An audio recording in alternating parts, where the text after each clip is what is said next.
Ladies and gentlemen, it's the SideQuest, your weekly video game podcast where we talk about video games, the stories around video games, and we play video games sometimes live on the air because we're not paying attention to the podcast. And this week we're coming at you live from my parents' basement. Yep. I'm Dolly. Hi, and not that's Aaron. Hey, what's up? I'm in the other room. You can see me, my door in the back of Dallas' That's camera. His door. Yeah, he's a gimp in the other room right now, which is pretty cool. You want to talk? You want to talk about? You want to do the old man show? Let's do the old man show. All right. You want to start? You got any medical conditions going on? How you doing?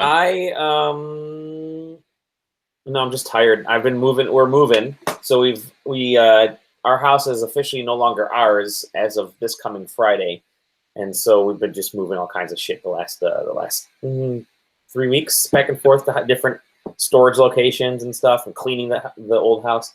Banks took it from you. Yeah, thanks. No. And so while our new house is getting built, we have to move everything into my parents' house, which is where I'm basically living at now. So if the internet cuts out, it's because they only have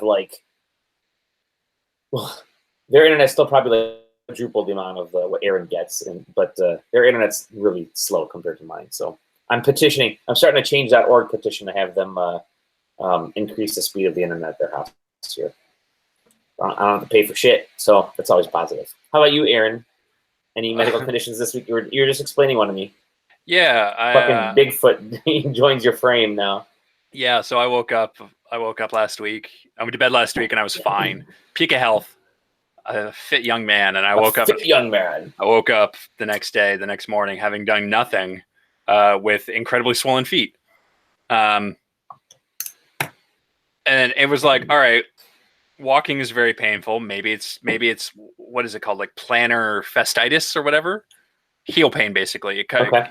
All right. And I'm like, all right, let's look into the cause of that. And it's like heel spurs, calcium growth in your heel hurts real bad. And I was like, well, that seems maybe likely, but for it to happen to both feet at the exact same time seems a little unlikely. What else could it be? Oh, diabetes. I'm like, well, diabetes does run in the family, and I've never tested my sugar, so it could be that, but I don't have any of the other symptoms. Yeah. So maybe it could be like sodium. Yeah, it could be salt, except for the fact that I'm so poor that I don't own any salt. You can't afford salt. That's awesome. So if the food I happen to be eating is salty, then maybe, but it doesn't seem that way. I think we lost Allie. In that case, I'm just gonna stand here. I'm gonna pause my story, and I'm gonna go right into what I was playing. Oh, you're back. I was about to start talking about what I was playing. I was gonna pause that story. No, keep going, because I'm in my parents' fucking basement, and I'm getting used to. This is my laptop, by the way, so it shows you how shitty I am right now and the mindset. I went to hit like the enter key because I'm tweeting something out, and I hit the power button on my MacBook, which put it to sleep. But I'm back. It's still broadcasting. I think we're still there. Yeah, it still says live. So anyway, could have been sodium, except can't afford salt. But it might be the food. But I don't know. So people were like, "Oh, you got to soak them in like foot bath, like Epsom salts." So I did that, and the swelling got worse. Didn't get better. And then other people were like, "Oh, no, you got to ice pack them. You got to freeze them up." I was like, "Oh, okay." Freeze them up. So I did that. Swelling got worse. Didn't get any better. And then people were like, "No, you got to sleep with them elevated." So I did that for 2 nights, and the swelling got worse and didn't get better. And my mother happened to be at the pharmacy picking up her prescriptions. She mentioned it to the pharmacist. They're like, "Yeah, none of that shit's going to work. Tell them to drink upwards of 2 liters of water a day to flush the toxins," was their medical advice. Hit me with some of that homeopathy stuff. So here's 1.5 liters of water. But so I can't get into the doctor until July 3rd. So I'm just kind of living with giant sausage casing feet, and I'm so tempted to just take a knife to them. I just want to poke them and see what happens. They jiggle, dude, when I walk. They look like water balloons. Yeah. You're gonna poke one and it's just gonna explode with like baby spiders. That could be it. All those bugs migrating up north because of climate change, which is real. Yeah, that's true. Climate change is a real thing, whether you believe it or not. Fucking flat earthers. Australia is real too. Australia is real too. There's actually a whole other freaking continent on another side of this planet. Yeah, so it is Wednesday. I checked my schedule. The 26th of June. We are in the complete dead zone of video game news. Like E3, everything came to a head, and now it's fucking horrible right now. We will be joined by Geoff Grub, who has some of the stuff he's been playing, and we'll get his kind of cooler takes on some news bites. But we're going to talk about some of the news that we know of that's semi-decent, or at least semi-interesting. I'm going to let you start off, and I'm going to hop in with a couple things after. So what are some of the news? I know you're the like czar of news collection. So hit me. Well, I'm out of step. That's a pun. What? That's a pun about my feet. I get it. Well, also I was on the show last week, so that's true. Yeah, you went last week. Yeah, I missed some stuff. I stepped out to let others get in there. But what do we got here? Summer Games Done Quick is currently live and somewhere in the middle of their marathon. I want to say they're around $600,000 currently raised for Doctors Without Borders, and I think they still have 3 or 4 days to go. If I'm not mistaken, maybe. It's always fun speedrunning. I love it. I could never do it. I would get too pissed off too quickly. This year has been, as far as I can tell, quite controversy free, which is interesting. Yeah, for the most part. So far in the speedrunning. So far, it's still early. Yeah, it's true. I love this. By the way, this is fantastic. I love Summer Games Done Quick, and then just Games Done Quick, Winter Game, whatever. Awesome Games Done Quick. Awesome Games Done Quick. Because I just have it on at the office, and I can just fucking zone out. Like, I can listen to it, and I don't care what the game they're playing sometimes. I'll just listen to the bleeps and blops, and while I'm working on shit, and just turn over, turn around, take a look at something, be like, that's still fucking cool, and get back to work. I like that. It's good. Yeah. I tend to always have it on when it's on. And sometimes I'll tune in and pay attention. A lot of the times I don't, but every now and again you'll hear like the crowd really into something. Like, oh, what's this? What's going on here? And it usually ends up being a pretty good run. Like this year's Titanfall 2 run was incredible. Oh, okay. Just really seamless and really entertaining. The runner was awesome.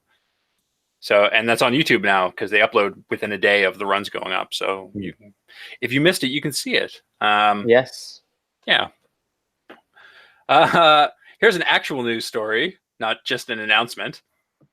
This is originally reported on by Dustin Bailey from PC Gamesin. PC Gamesin. I still don't know what the N stands for. It's PC Games, and they were gonna put more and other stuff they just forgot. South Korea passed law that makes account boosting your video game accounts illegal. So basically, boosting, which is intentionally playing with people who are higher rank, who can carry you up in like multiplayer ranks, carry your account up even though your skill is not there. Illegal. Some forms of coaching are now illegal, which seems like an important one. Yeah. Specifically because I'm going to assume that they're going to say like hands-on coaching, like, here, let me show you how to do it on your account. Because that would be boosting. Paying somebody better to just rank your account up, like at your house, also illegal now. And a bunch of variations of those, because South Korea takes their esports very seriously. I mean, it's like, it's as big as, I mean, baseball is probably their biggest sport there, and then you got esports right after baseball. So boosting in South Korea is punishable by up to 2 years in jail. Wow. And up to a 20 million won fine, which is roughly 17,000 American dollars. So that is bonkers. That's fucking wild. Yeah, I just that seemed like news. Yeah, it is for sure. South Korea is fucking crazy, man. With all of the stuff that's been going into like the whole loot boxes. Sorry, surprise. What do they call it? Surprise mechanics? Oh, I think they called them Kinder Eggs. That's what I took away Kinder from eggs, it. yeah. With all the Kinder eggs that are happening in gaming right now, that conversation around that, the conversation around gambling, esports, and they're obviously gaming is bigger than just putting a cartridge in a console these days. And it's growing so fast right now that you're having all kinds of these are growing pains that are, a lot of other industries already went through this. A lot of other entertainment factors, entertainment things went through this. So it's only natural that that it's hitting gaming right now, and they're gonna have to figure it out because it's gonna get pretty crazy, or continue to get pretty crazy pretty quick here until Dude, I could not believe that hearing. Did you watch that? No, I didn't. The actual hearing where she compares it to the surprise mechanics, that whole thing. Ugh. I tweeted after I heard that. I was like, obviously this was a hearing in the UK and Ireland, but it was like, aren't Kinder eggs illegal in America? They sell them here. So in 2017 they made a variation of the Kinder egg that has nothing in it. Wow. So they could sell them That's in probably America. what it is. Yeah. But the actual Kinder eggs with the surprise toy in them is illegal. So I was like, well, it's super weird to compare this to the thing that you buy in America and it has nothing of value inside of it. Because, Oh, so yeah, after being banned, also yeah, they're back, but they're hollow. Correct. Right. Empty inside. Just like all of us. But what's interesting with this is that the whole, like, my daughter is addicted to these things called LOL surprise dolls, and they're basically the physical mask. They're like they came up in that. Yeah. Oh, they really? They were one of the comparisons. Yeah. Yep. Hatchimals, LOL surprise dolls, Hatchimals, LOL surprise. Oh my god! And that's like she'll spend. I mean, she's gotten hundreds of these toys, or 100 of these toys. It's like a little army of these things, and she knows every single one, obviously. But she, it's you have to spend a ton of money to get like rare and ultra rare, because I don't want to spend a ton of money, but you have to keep buying them because you don't know what each one is going to be. So sure, I guess there is a way to there's like this whole dark web of fucking LOL surprise dolls and how to actually find out like which ones have the rare shit inside, which ones don't. But that's some next level shit skill that I might have to get into for side questing. I'll do an article on LOL surprise dolls. That'll get us a lot more views. Oh, you'll be able to write off the ones you buy for your kid on your taxes. Great idea. Yeah. Oh goodness, that's a surprise mechanic right there. But okay, what else? Yeah, well, I was just gonna say, I think I thought Jim Sterling made a really good point regarding that whole thing, where he said them bringing up that comparison doesn't make them seem more sympathetic. It makes those toys seem less worth it. Yeah, that's for sure. But yeah. Yep. Anyway, yeah, it's a fucking that nonsense. Also, I only have one other story because it's been a really slow week. Go ahead, then I'll jump in with a couple. If you aren't South Korean, but you're still looking for a way to lose up to 20 million won, Steam Summer Sales live. Hey! How's that for a segue? That is good. And the theme this year is like what is it? It's like a race game or something, like a road trip or something. It's a race game that nobody understands how it works. That's why. Yeah. So that it's a race game, and they say your point meter or whatever starts at 100, but it goes up based on your past purchases and any purchases made during the sale, and also it goes up every day by 100 points. And today's the second day, and I don't think anybody's went up by 100 points. Wow. So nobody really understands what's going on or how it works. But yeah, this one's a weird one because the Steam Summer Sale seems like less good. Yeah, I think part of that is likely to a lot of shit has gone to the Epic Game Store. So I don't know. That could also be the fact that I've bought fucking everything on Steam and there really is nothing left. I've reached the end of Steam, which is like the weirdest thing to think about. Yeah, I've got close to 400 games on there, and I know that's not even. It's probably a little more than a tenth of all the games on Steam, maybe. Yeah, something like that. But then it does feel like you've got all the games that you kind of want. Those other 90% are games that you're probably not even gonna be really interested in. So, but yeah, it's I don't know. I feel like I have probably about 150 or 160 games on there. I've only played like 20 of them, maybe something like that. I don't know, but yeah, it's I'm just not as interested in them anymore because I think the deals are outside of these summer, like these sales on Steam and Epic Games Store. It feels like there's a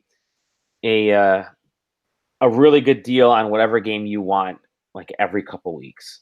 So that where they used to make these big events for these digital storefronts, now the publishers of these games can just drop the price if they're seeing a slight lull in sales, drop the price, bump it back up, and then they got a bunch of buyers in there. So likely we're getting to that point where these summer sales they're maybe great for very few people.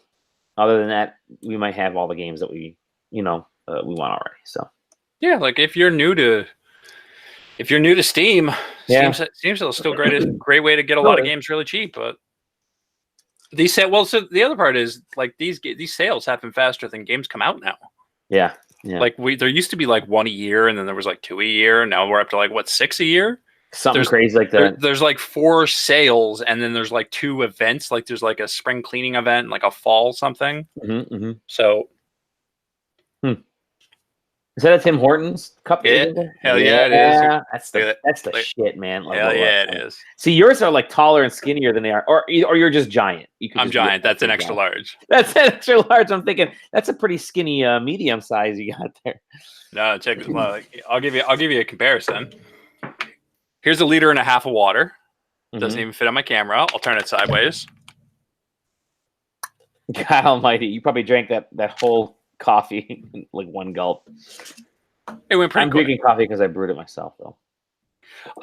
Did I tell you my French press story? No, go ahead.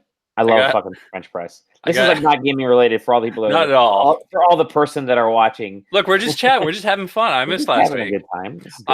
I got drunk and bought a French press off Amazon. Oh, I remember you brought this up before. Yeah. Oh, did I? So yeah. Did I tell you it arrived? Oh no, this is news. It's this tall. Holy cow! It's fucking tight. Yeah, is it like one of those small plastic ones that you get to? Okay. Yep. That is not enough coffee. That is an extra large. You can't even fill up an extra large. You can't even fill up a fucking Tim Hortons cup with that French press. It's a French Canadian press, is why. I mean, it looks well made, but fucking pain in my ass.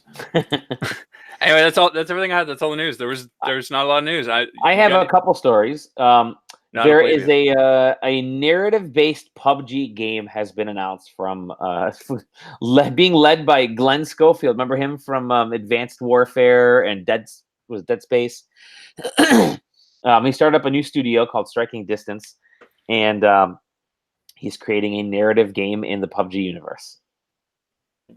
So he's writing Battle Royale, the movie the game is based on. Basically, yeah, and there you go. Who knows exactly what this is? Because I don't have a fucking idea what that could be. But yeah, there you go. If that's what you're looking for, then that's something for you there, I guess. This is a good one. So for those of us living in the U.S., we've been on edge with the stupid the tariffs with China and what that could do to all the different industries, and it hurts the U.S. consumers way more than it hurts China, because it means we have to pay more for shit. China don't give a fuck. China don't give a fuck. China's like, yeah, sure, we'll take more of your money. But it's mostly been confined to like automobiles and some other industries. Now we knew it was going to affect the tech side of things, but now video games have come into play as the BFFs, Sony, Nintendo, and Microsoft have jointly penned a letter and they've sent it to the White House that said, it's about 7-page long letter, and it says, stop shit. It says, yes, don't do this shit. It's going to fuck us over. It says, they said something like $840 million hit could take just in this first year to the gaming industry in the U.S. and how much more money people would have to pay to get past these tariffs, just on the console portion. So that would hurt. Going forward, you could potentially see like the PS5 and the Xbox 2, their prices be a lot fucking higher, which then could not cripple, but that could really put a damper on sales, because then that basically means that a PS5, which is likely to be, let's say, $400, goes to $500. Either that or Sony is losing a shitload of money. And the same thing with the Xbox. So, which they won't. So the tariffs could be a bad dealio. And I know you got two Japanese countries in there, and you got an American country. So why is Japan throwing their name in there? And on this letter, well, in case people don't know, like the most video game console sales, I think, go through the U.S. So, yeah, this is where the manufacturers really kind of make their money. Well, I mean, it's simple numbers. Japan has a population of like 130 million. America has 3 times that. Yep. And everybody in America is a gamer, essentially. So. Yeah, that's not a good sign. That is actually kind of a cool solidarity move. You've seen, we've kind of brought this up before, but there's a lot more like truces and treaties happening in the console wars this generation. All of a sudden, like Microsoft and Sony and Nintendo are partnering up on a lot of things, and so you're seeing less of that. Strange competition. We're in this weird point where they don't need to compete. They don't. Like Sony's doing the console thing because that's what Sony do, and Microsoft is doing like this weird push into like multimedia, like online PC streaming, like everywhere. Yep. And Sony's not really doing that, so they're not really competing.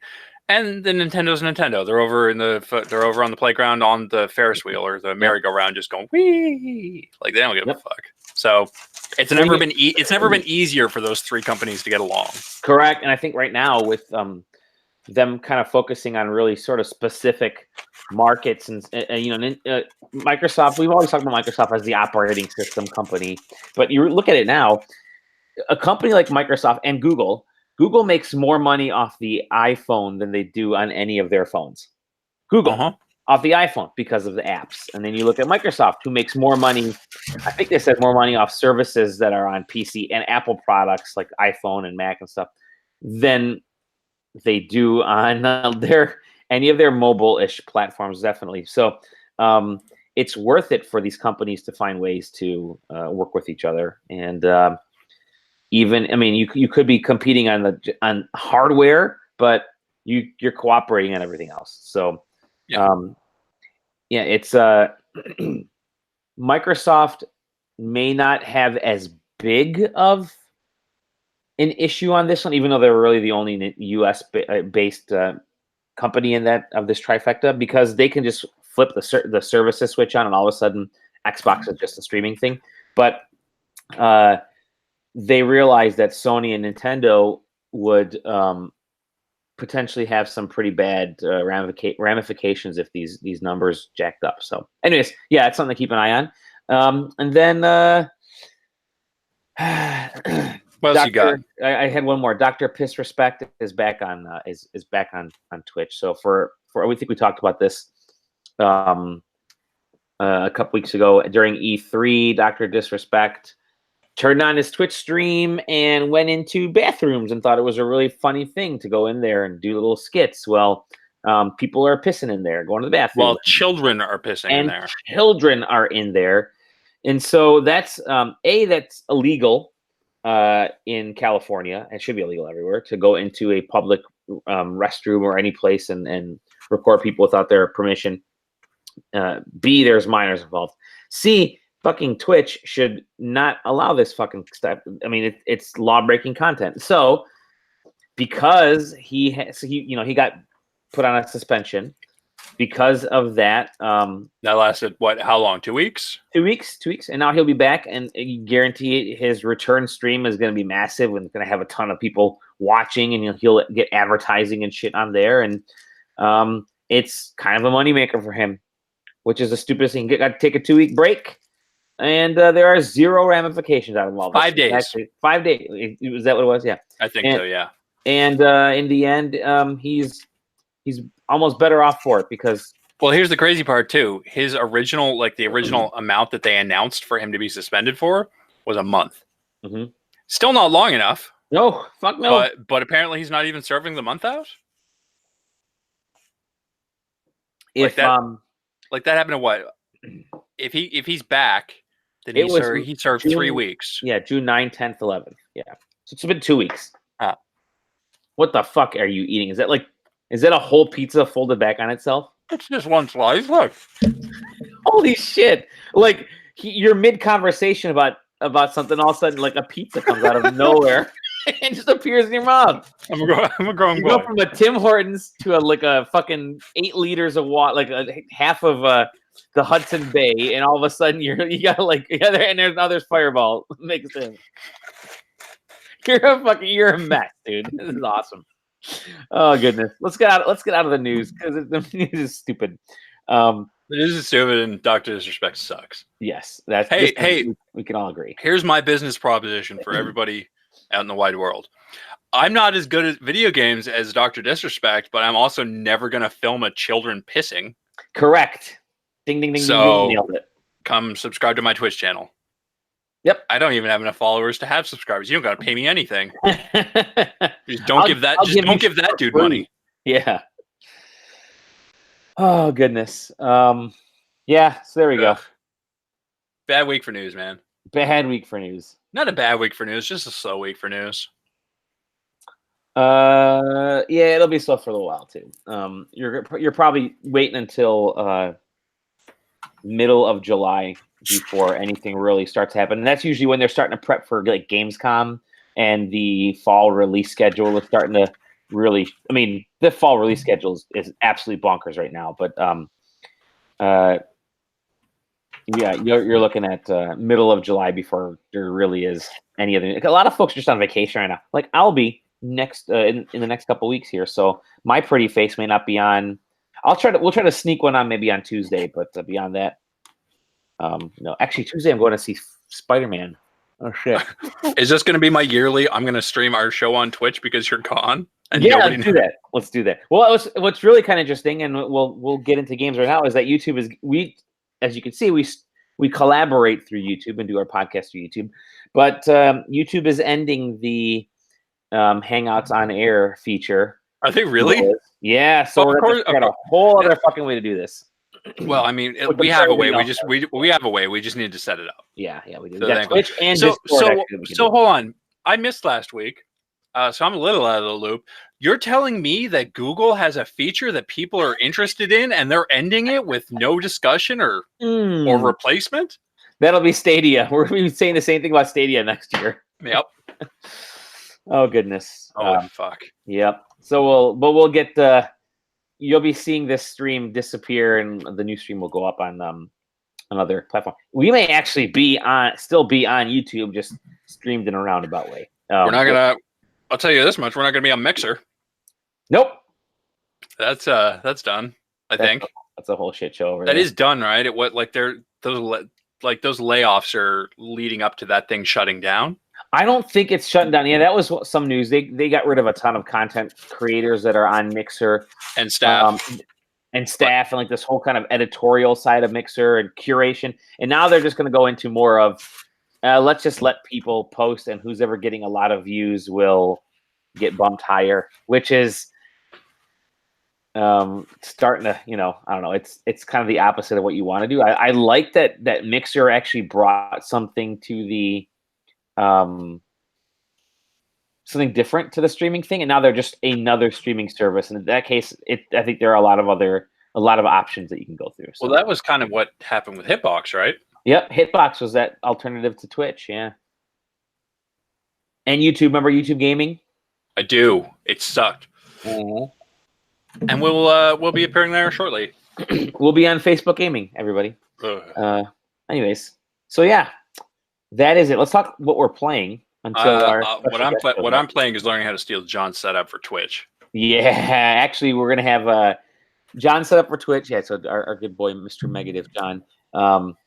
They do a really good show setup on Twitch, so we'll get that set up. But Tom said he's gonna help us set that shit up. You remember Tom? You guys remember Tom Johnson? I don't. When was the last time he was on a show? I know, right? Shit. Was he on last week?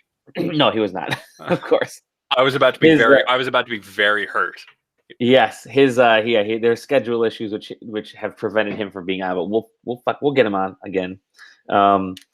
His name has been crossed out. If you go through the post for each episode, it's like Dolly, Sam. Fuck, we've even had Sam on more often than not. Dolly, Sam, Aaron, Katie, and then Tom. But Tom's name is the strike through on it. So we're gonna have to do that to Sam soon too. He's got that new big boy job. Yeah, but he should be able to. He said he'll join, but he got some things here and there. So whatever, we'll figure it out. Oh my God, they fucking changed Twitter again. God damn it, Twitter.com. I'm scrolling Twitter.com, and of course, they fucking changed it all again. I still just use TweetDeck.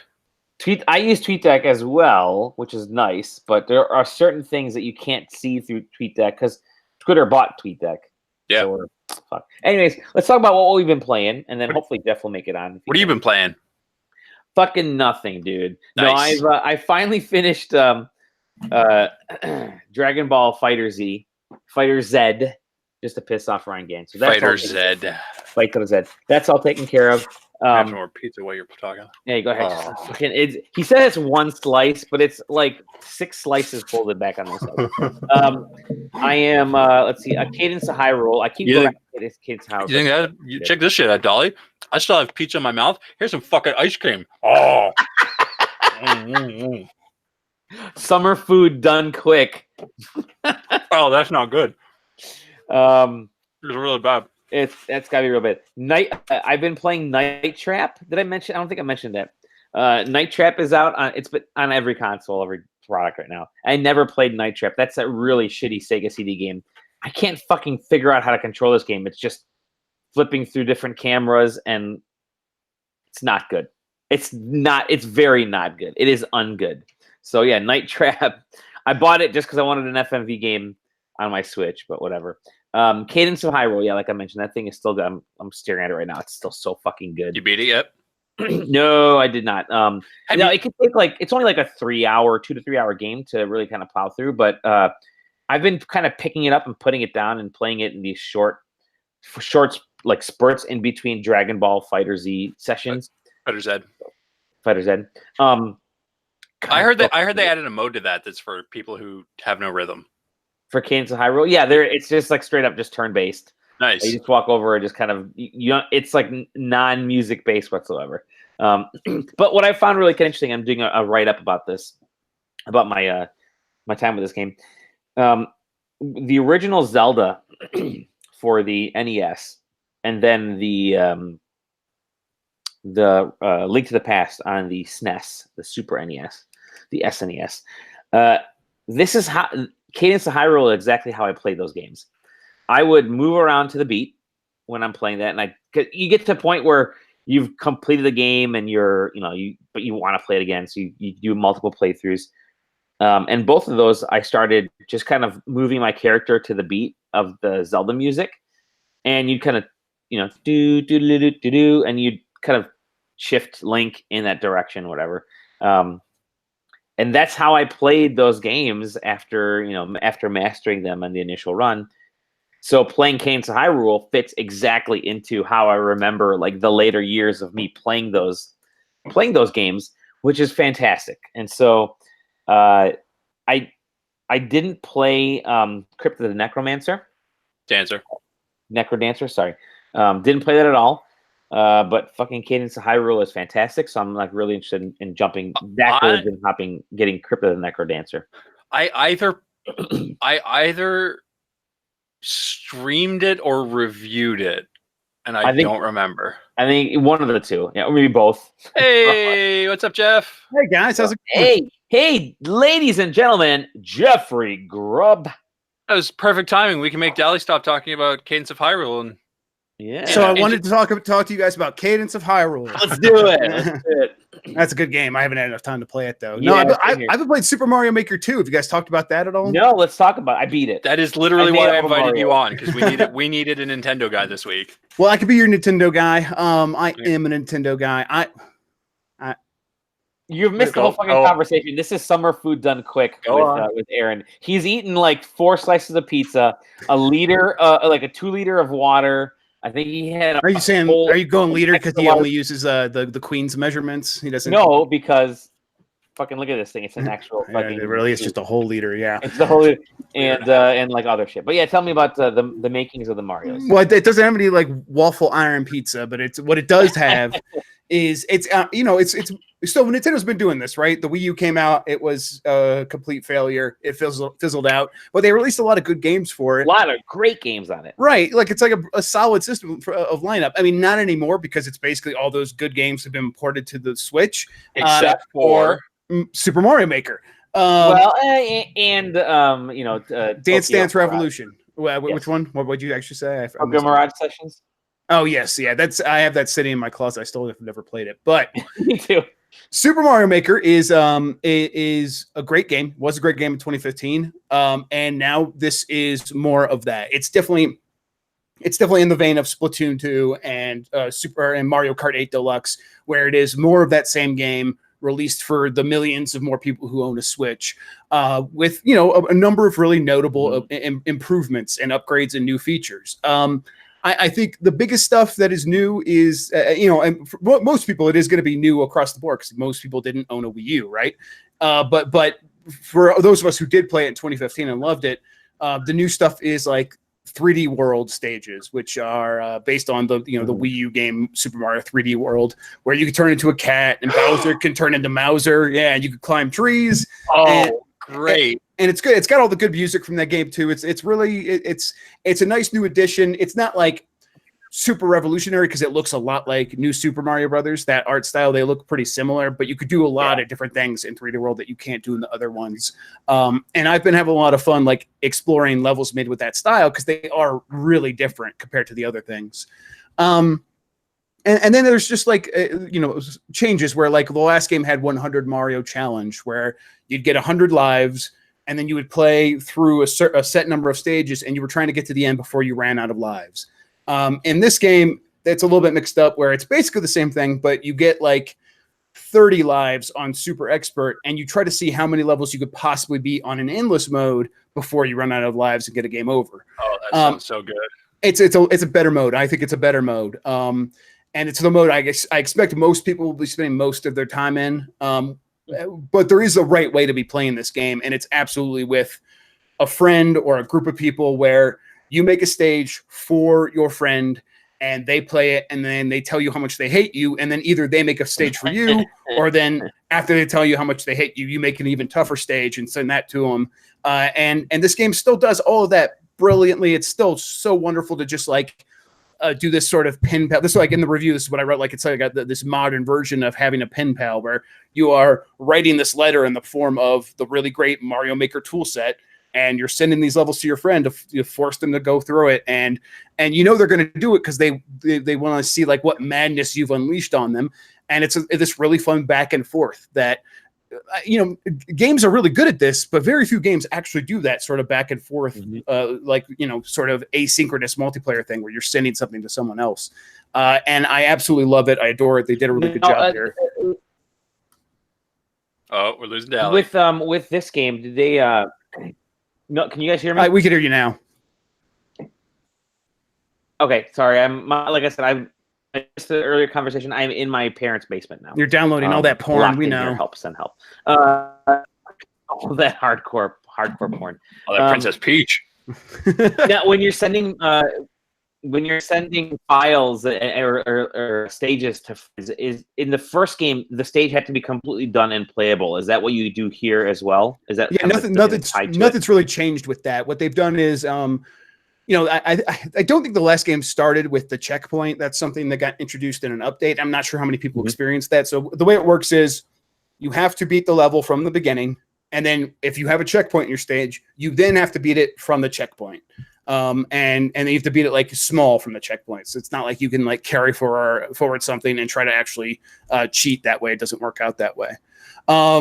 It's a thing that, you know, where it's really well done. They didn't mix up that stuff. There is one sort of notable thing that someone actually asked me to check, and I checked, and it's true.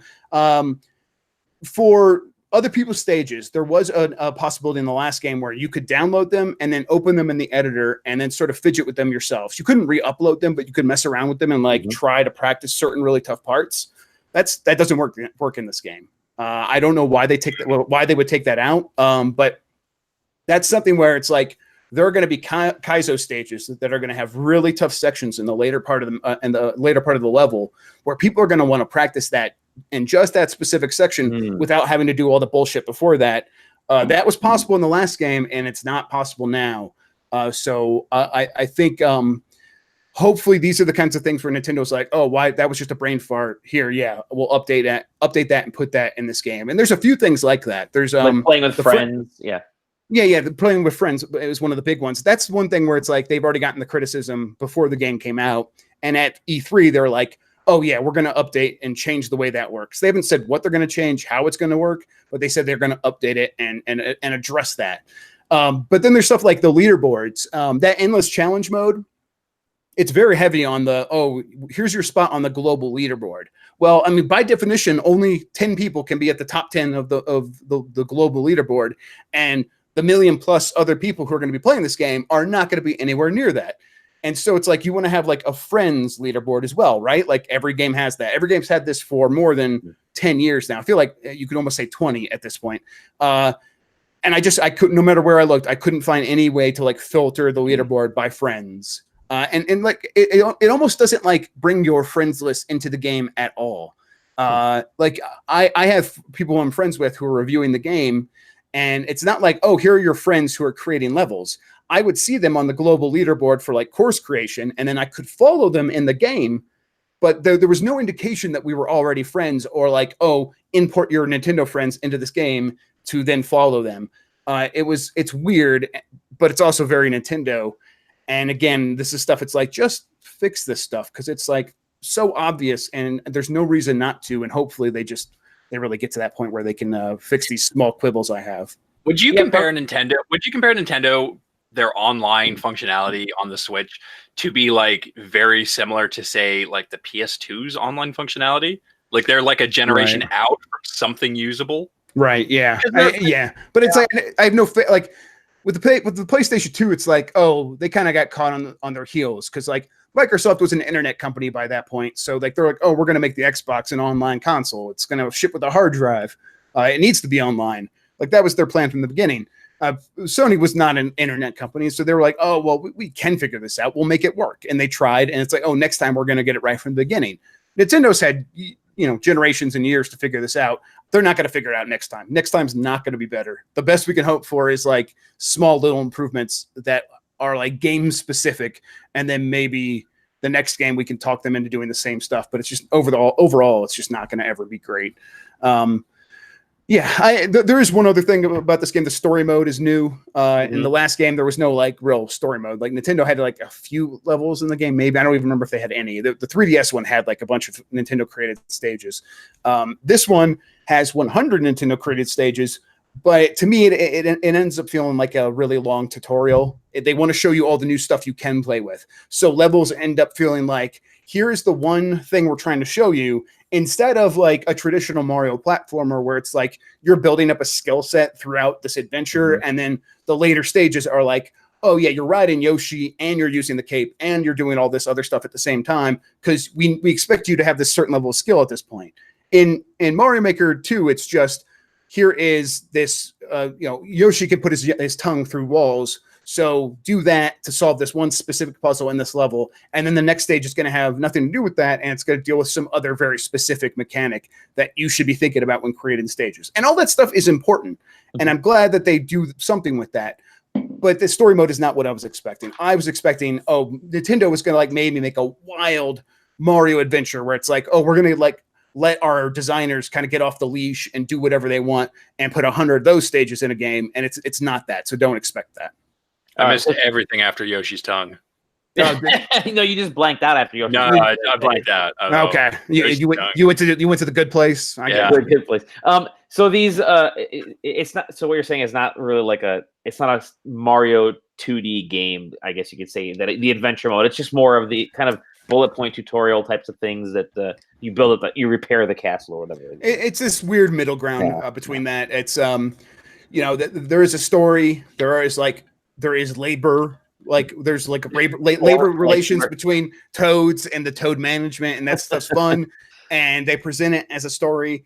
The levels, they are substantial. It's just it's not like, don't buy this game to like only play the Nintendo created stages. No one should do that. If you're not going to like interact with your friend stages, or go online and play random stages, or build yourself, then you shouldn't be getting this game. Have you played any online stages? Like, have you had a chance to really dive into that yet? Yeah, so that I was playing a lot of that endless mode there right before I was writing my review, and I ended up just probably going through about 50 different stages in total from that people created, just people reviewing the game, because Nintendo gave this game to a lot of people, I think, to make sure that the servers were populated, and they were.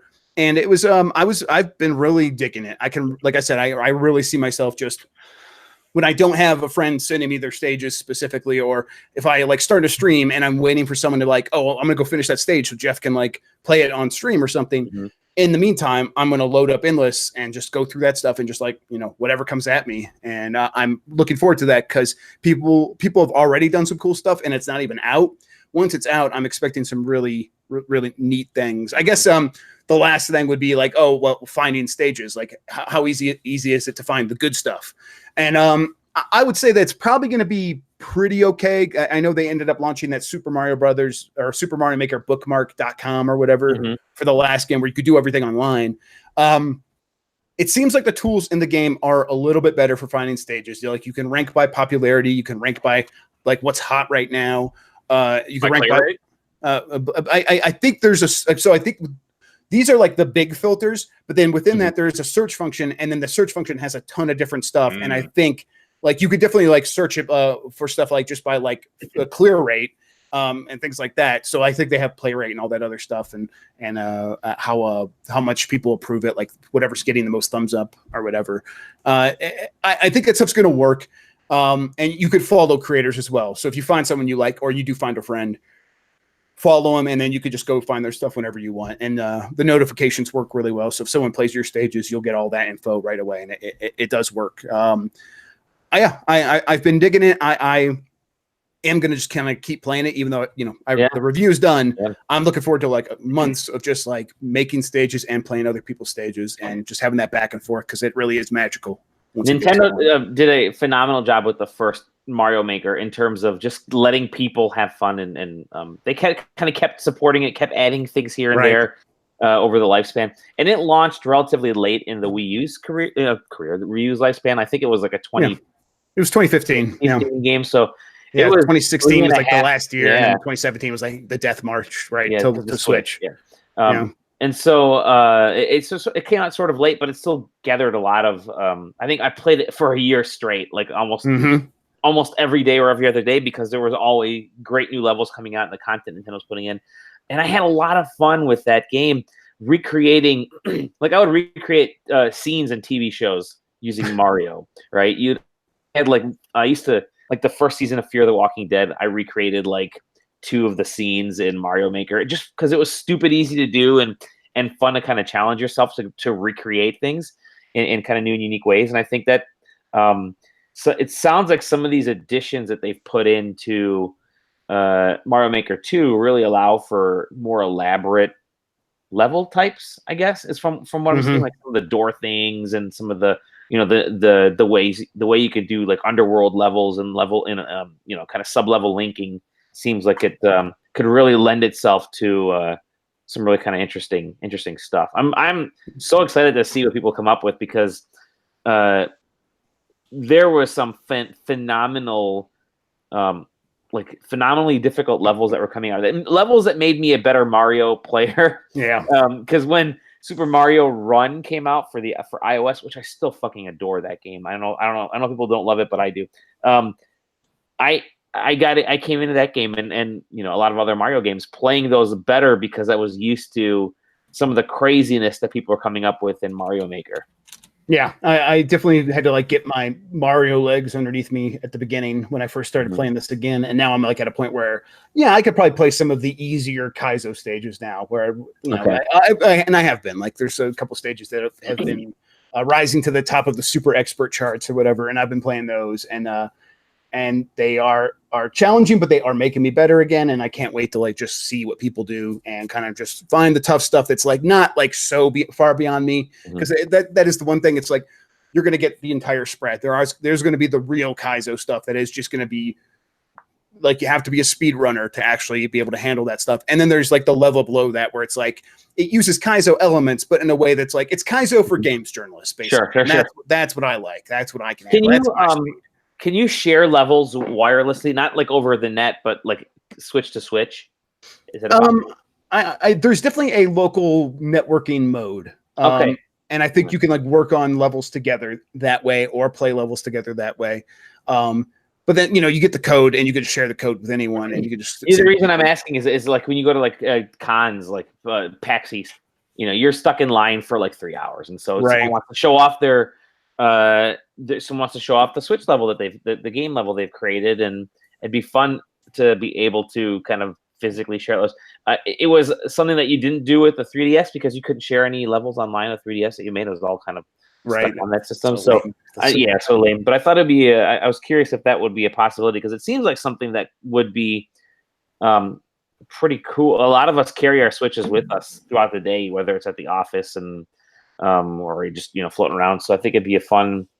Seems like it would be a natural thing to have, but I don't know. We'll have to dive into that more. Yeah, that's something I just can't test because I don't have multiple Switches around. But yeah, especially with the game. Sure. But yeah, I think that's something that, I mean, they definitely have the local connection mode. So I imagine once you're connected, there's going to be a bunch of options there. Sure. That might be in there, maybe. Excellent. I guess my overall question for Mario Maker 2 is, does it have the wah? So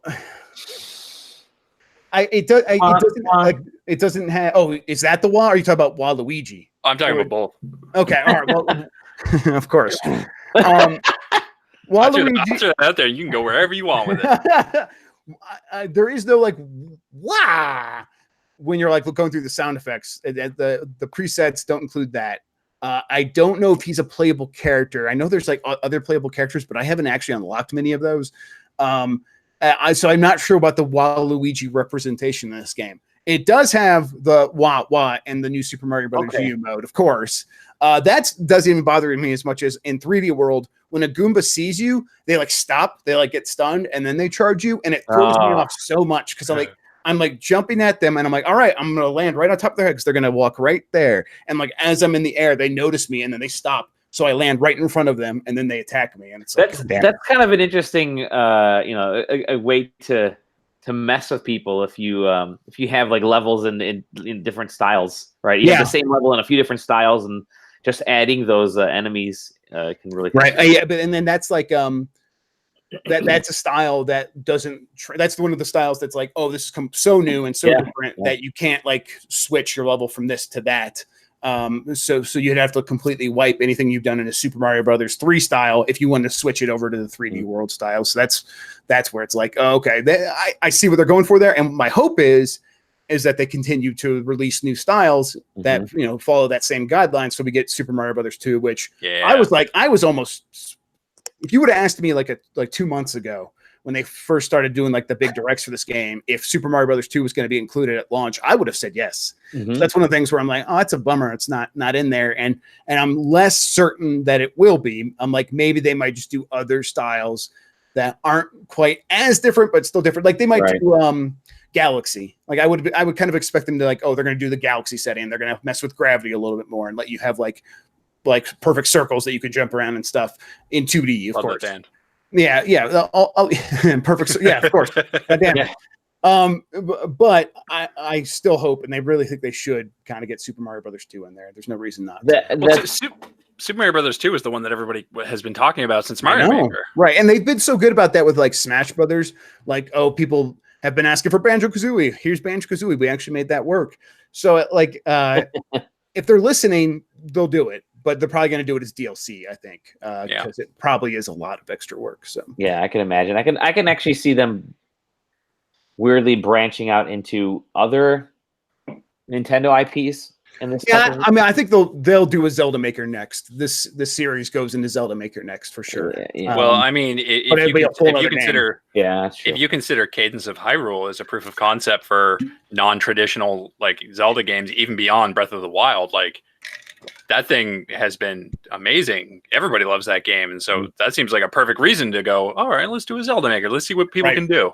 It's open up. We're sort of testing the waters with that Link's Awakening Zelda or dungeon creation thing, right? It's kind of a weird little. It's not really creation. You're just sort of arranging shit. But I can see that as sort of a weird test of waters type of thing. Right, and that, I mean, like with the Breath of the Wild, even before it came out, they prototyped that game in 2D with like Zelda 1 graphics. Yeah. I could imagine them just having that engine sitting around and they're like, we already have this. We could just like build it out here and say like, you know, here's like, you can have the different graphic tile sets and then have the different game rule sets. So it's either Breath of the Wild, Link to the Past, Ocarina of Time or whatever. I mean, it's a big problem. It's probably a big project, and maybe it's like there's something we're not seeing where it's like, oh no, that's actually not possible. It's that much more complicated than Mario. But if they can make it work, I'm in for sure. I would love that. Mm-hmm. Yeah. I agree. What else are you playing, Jeff, that you can talk about? Yeah, I've been playing a little bit of Bloodstained. Okay. I really like it. I think not on the Switch. No, not on the Switch, right? I do have it on the Switch, and I tested it, and the lag is real. It's bad on the Switch. It's like my headline for the story was like it's like 3 times worse than the PC version, but that's like in the best case scenario. That's like if you took like the fastest possible part of the range from the Switch and compared it to the slowest part of the PC, or maybe vice versa. I might have messed that up, but it was like, then it's like 3 times slower in terms of reaction time. In reality, it's like somewhere between 4 or 5 times slower. So you hit the button, and on PC, it's happening almost immediately. It's really, really fast on the PC. It's like 33 milliseconds, which is well within the range of like what you want. Like you get some console shooters, like Battlefield might have like 140 millisecond input lag. So 33 is really good. But with Bloodstained, it's like it is in that 140 to 150 range. And that is just, you really feel it when you're playing it because it's a 2D action game. And when you press the button, you expect to see them jump immediately. You expect to see that animation just begin. And again, on the PC, it does. And on the Switch, it doesn't. So that's been a bummer. So I'm just going to keep playing on the PC where it feels great. It feels like an Igavania game. I have loved all of the Igavania games, especially all the Game Boy Advance and DS ones. Oh God, they're yeah. And I think about them all the time. Bring those back out, And like we get so many Metroidvania games, right? But there's a million of them. And like it feels like 10 came out in the last like 2 months. Yeah. Like there's like Gato Roboto. Like there's a whole list of them. We got more coming. We got a Star Wars Metroidvania coming. Right. Yep. Yeah. That's right. God, that's like a Metroid Prime game. So it's like, okay, I'm really into that. I dig. But as many of these games that we have, none of them quite try to do exactly what Iga was doing with the Castlevania games. And this one is exactly one of those. Like you have the numbers coming off people when you attack them. You level up. You have there's like rare drops from enemies where it's like you can get their shards, which are like these powers that like represent each one of the enemies, and then it's like, oh, you killed this like chain whip giant armor guy, and now you have his weapon that you can use with your magic whenever you want. And getting those is super rewarding as well. So it's like the entire like process of playing against these enemies and doing the combat that is rewarding itself, and then you still have this great world to explore. And yeah, I adore it. And I think it feels fantastic. The reaction time on the PC version is so good that's like when you do hit that jump button, it behaves like you think it's going to, and then the attacks, like the way like the attacks when they intercept with an enemy, like they always hit precisely where you think they're going to hit. It's not like, oh, it's a few pixels off because it's like this inaccurate like 2D animation. It's a 3D model, and they got the 3D model to be so precise. It's like when I'm swinging you with the sword, it's like that pixel is touching that pixel. I see it. I expect it to hit, and in this game, it does. And I love that. It feels so good. And now that like I do have the Mario Maker review done, I'm like Bloodstained is my number one right now. Even like Cadence of Hyrule is still on my list. I'll get to it, but Bloodstained is what I want to be playing right now. So I'm excited to get into it. And then there's Outer Wilds. Have you guys been playing this? I haven't played it yet. I've heard good things about it though. I really want to play it. So yeah, I have it, and I started it a few weeks ago, and I'm like, I could see why people like this game. And then finally, I got back from E3. I got some other stuff settled, and I'm like, you know what? I'm gonna start it at like 1 a.m. because like I need to play games at some point. This is when I can play games. I'm just gonna start it, and then I just ended up doing like 4 of these 22-minute loops because it's like you get in that situation where you're like, oh, just one more go, and I'm like, I'm early in the game, and this is clear. I'm doing clearly the first thing you're supposed to be doing because when you wake up, you look up in the sky and you see something happening up in space. Like this, every time when you wake up, you see something happen. And I'm going to explore like the aftermath of that event. And I'm trying to be vague because there's the spoilers of this game is like the experience of like seeing these things and going to these planets. I think I described it before as it's very much like the scenes in Interstellar where he goes from those planets and they're all really fucked up in these really interesting ways.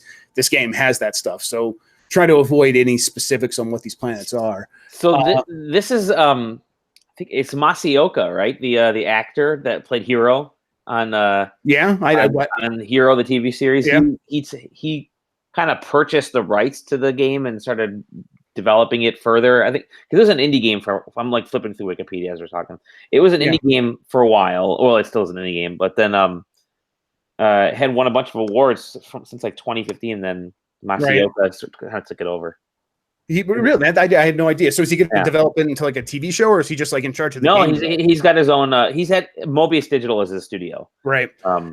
Yeah.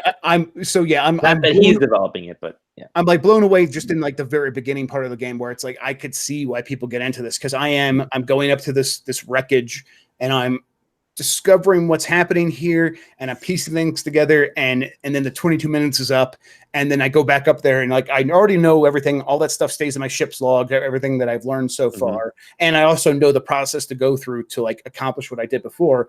So anything that I need to do again, I can do that much quicker. And I'm learning stuff like more and more each time. And then you could tell like, okay, once I like complete this area, I will go and I'll repeat that loop somewhere else.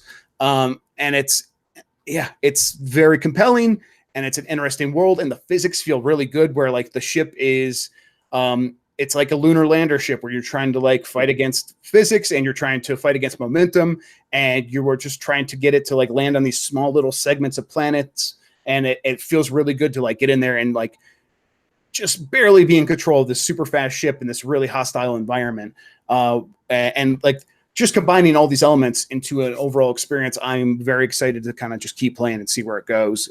It's the kind of game where it's like, I wish I did have just enough time to play it all in like one go or a couple of plays. Yeah. I understand it is pretty long though. So I'm just going to keep chipping away at it and hopefully I'll have it done in time for Game of the Year because it seems like it could be up there. Is this the one where you can kick round animals off cliffs? No, that's what is that? That's Racketeer, that Dave Lang game. Yeah.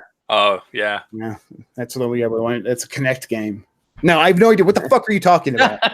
There was a game at E3 that was one of these like exploration spacey games and Outer Worlds. No, I know. And this is Outer Wilds. Outer Wilds, yeah. Okay. And I think they're both that's not confusing at all. I know, it's messed up. That Outer Worlds game looks good too, though.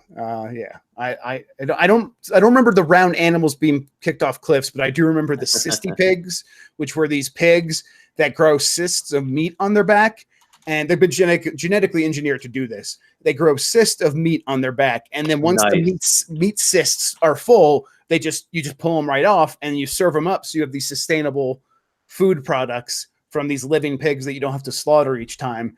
And then I had lunch. And my appetite wasn't really there anymore. That's how we normally do it, right? Yeah. I guess, yeah, you're right. If I like saw the actual process that my actual pork products went through, I'd feel the same way. But something about cysts is just not very good. But yeah, that's basically what I've been playing. There's a few other things here or there, but Cadence of Hyrule here when I get small. When you get that, yeah, it's the weird stuff. We were just talking about how that's this is like the weird time of year where there's like no real gaming news. We kind of covered a little bit earlier, but there's no real gaming news. That's you're not going to get announcements till maybe mid to late July as all the Gamescom stuff. Yeah, gaming news went into post E3 hibernation. Thankfully, refractory period. I think it's called. Yeah, and we've it's given me a chance to catch up on my E3 stuff that I still had to write, and it's given me a chance to this like Nintendo, Sony, and Microsoft are like tariffs are dumb. Yeah, it's just like write about that. It's like so it's good. I don't have to like try to keep up with the full grind. Yeah, you're right. It is that time of year though. So it's kind of interesting how I feel guilty though because I want to keep playing games. I still don't have time. I kind of related it to teachers, right? Teachers have like the school year is typically from some point in August until some point in the beginning of June, and the gaming year kind of falls in that same time frame when things get really kind of hot and heavy. So enjoy this short lull, gaming industry. Hibernate for a month and then get back in. I mean, you look at the games that are coming out. I mean, Crash Team Racing is out right now, but there's a whole ton of shit coming out. Starts with Mario Maker this week, and then you have July has a bunch of games coming out for Switch and other consoles, and you have August is just August, September. It's the floodgates open, and we're not gonna have any time to do anything. So enjoy like this 3 weeks off, 3 weeks of lull. Yeah, but it's like the kind of thing where it's like it's supposed to be fun, and yet I put all this pressure on myself. I'm like, I got to make the most of my time. I need to just stay up late and play games. And I mean, thankfully there are some games where I want to make time for them. That's a good problem to have. But it shouldn't be a problem at all because it's supposed to be fun. Why is it a problem? Definitely. Well, Jeff, I got some things to work out. Is what I'm trying to say. Like whatever was in that child cage you have in the background there in your basement. It's a child. That's what it's for. Good. Children go in the child cages. That's right. I mean, that's just. How do you raise kids? Yeah. Sounds like you've been doing it wrong. Honestly, apparently, mine have all disappeared. It's actually if you're talking about this pink thing over, it's actually like a cloth donut shop, not cloth. That's like nylon. And you stick it up and my daughter sells us toy donuts. And she loves it. Does it have like the plastic balls in there? Because my daughter had one like that, and it had all just filled with those little plastic bouncy balls. It's like they were like no, it comes with like these padded like pillow donut things. Okay, all right, nice. A bunch of those. The plastic balls are in the ball pit in the other room. Yeah, there you go. Yeah. But that's not even your kids. That's just for daddy. Yeah, that's a great Twitch stream. Yeah. the ball pit with Jeff. Yep. Is he wearing pants? Who can say? He's not. As long as we can't say it's not illegal on Twitch. Exactly. That's right. I don't know why he has a popcorn. These balls are my pants. There you go. I don't know. Like I'm allowed to make my own clothing. These are my clothes. Jeff, thank you so much for joining us. Thanks for having me on, guys. I appreciate it. Great. We can find you at VentureBeat. Games. The GameBeat Decides. GamesBeat.com is the best way to find the site. And then if you want to find the podcast is GamesBeat Decides. You could just search that on any podcast. Your E3 podcasts are fantastic. I appreciate that. I did not go to E3 this year, but I've been listening to. I was listening to the podcast. I'm really glad you got you had some great guests on there, and then you had Tom Johnson as well. I know that was unfortunate, but he wouldn't. I couldn't get rid of him. He wouldn't leave. You couldn't push him off the building. I tried to ditch him, and I look at the back of the Uber. There he is. One of my absolute favorite things is jumping into those podcasts in the chat section and just saying something that I know is going to make Jeff just it works spike the camera every single time. What's always great is I was listening to one of the episodes, and Jeff said something, some comment, and I'm like, that sounds like an Aaron thing to say. And all of a sudden you hear that was from Scratty Bones in the comment section. And I'm like, yep, I knew it. Yep. So it was a good time. Where can we find you on Twitter? Oh yeah, just Jeff Grub, and then it's Jeff Grub on Twitch, and then Geoffrey Grub on YouTube. Nice. I've been posting some videos from Mario Maker. So if anyone wants to see some stuff before the game comes out on Friday, YouTube.com/Geoffrey Grub, all one word. You can check it out there. So yeah, I'd appreciate that. Yeah, Aaron, this video has been getting lots of hits, and I'm feeling pretty good about it. So nice, you got 6 hits. Lots of hits. Exactly. Lots of hits. Getting lots of hits. No, that's good. Yep. That's good. Aaron, where can we find you? You can find me on Twitch and Twitter at ScrattyBones. I guess we're just not going to talk about auto chess, huh? You're going to spike right past that? Hey, if you're going to talk about auto chess, you know what I'm going to do? Huh? Yeah, that's what I thought. Okay, let's talk about auto chess real quick. Save some magic for next week. All right, I'll save some magic for next week. Here's my impressions pitting Dota Underlords against Teamfight Tactics.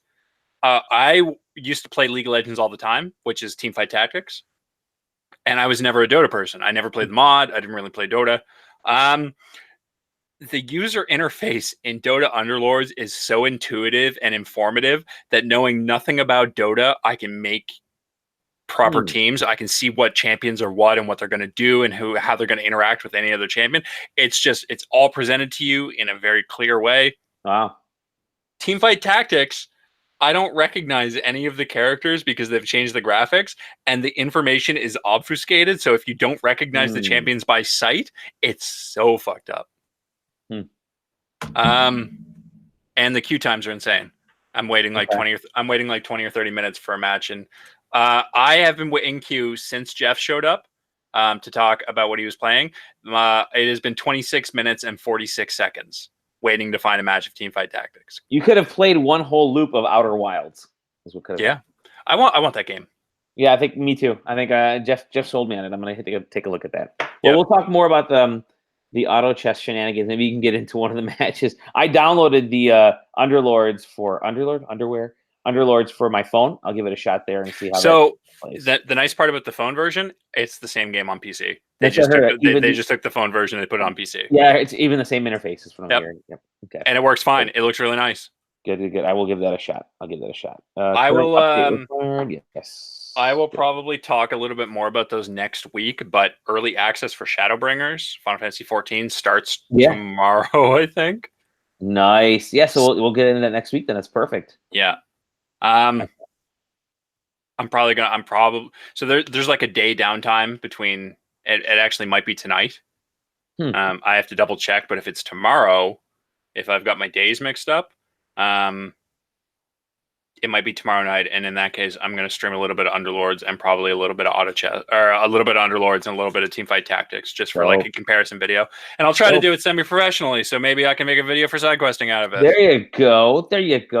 Then as soon as I figure out how to do videos, I will join you because instead of just streaming and then not doing anything with it, including putting it on YouTube. Exactly. So yeah, you can find you at Scratty Bones all over the place. You can find me at Dolly Domovsky all over the place. You can find us at SideQuesting, SideQuesting.com, SideQuesting TV on I think Twitch and YouTube. And that's basically it. That's it. We actually were able to get over an hour. It's amazing. Good stuff, dude. Thank you to Jeff for joining us. And we'll try to squeeze one in early next week and go from there. That's what she said? I guess so. Yeah, the next side quest. Bye-bye. Bye.